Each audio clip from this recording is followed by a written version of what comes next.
This young man, David Hundeyin, Yes. is he the redefining journalism using social media? Sincerely, he's mocking all of us.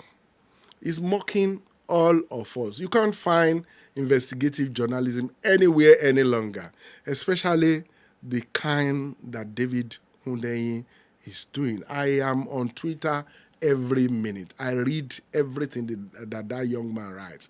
And you could see that societies up there, outside of Nigeria, are giving regards to that young man. They are giving him awards. They are recognizing him. They are encouraging him that look, nobody has that kind of guts any longer. People are in a rat race for money now. They want to collect money from the presidency. They want positions.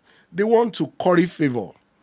They want to be giving money, especially, and unfortunately, you also have newspaper houses, because of the economic downturn that newspaper houses are going through. Nobody can, because if a few days ago I saw a viral video of Governor Minister Wike, with his usual joke saying that, I think it was at a function. He was commending them. He said he could see that all newspapers, all news and media houses are doing well. They are, commending his administration, that he knows that it's as a result of the advertorials that his government has been giving them, and that those who have not been captured, they should not bother. Very shortly, because I remember Professor Adigo Agbaje and I wrote a joint paper some years ago where we talked about the fact that corporate compromise is the next phase of the brand envelope of the Nigerian media. You don't have to collect money, under the table from organization. When you write anything against a particular individual or an organization, they stifle you of adverts.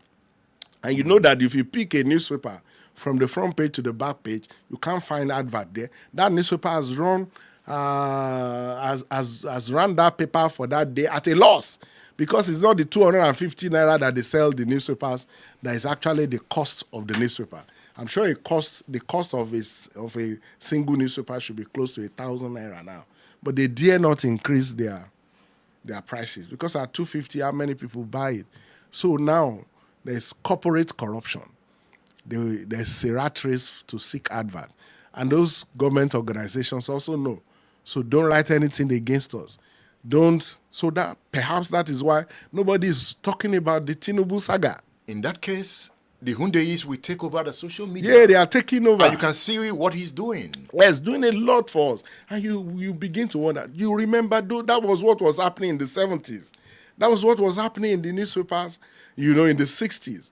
Even up till the 80s, when you had the delegate, where people, journalists can go on assignment, undercover assignment. The newspaper gives you money. I remember those days when we were in the Tribune. You're going out on assignment, the newspaper will give you money, not only for your transportation, you're flying to wherever, they'll give you hotel accommodation money. And then even money to get information out from wherever you were, the sources that you needed to get information out to enrich your material. But these days, organizations don't even have money to survive. Recently the young man came out to appeal to the Ghanaian government. Yes. Not to bring him back to Nigeria. Yes. He's scared of Tinubu? He accused Tinubu of drug peddling. Yes. He has taken on Tinubu. No, he has taken on Tinubu. You recollect that was also what happened. And if you take the antecedent of Nnamdi Kanu, or what the Kenyan government allegedly did to him, he was alleged to have been, sold to the Nigerian government. They arrested him. Allegedly, they drugged him, and they took him back to Nigeria. I'm sure Hundeyin must have that at the back of his mind, remembering that Nigeria and Ghana are almost the same thing. They are both in the same situation, and they have had bilateral relationship over the decades, so that there was the possibility that they could ditch him and repatriate him back to Nigeria. Should Ghana do that? Ghana shouldn't do that. I'm sure that was why the young man, has started externalizing it. Reporting to the United Nations, talking about what is likely to happen to him if he was repatriated to Nigeria.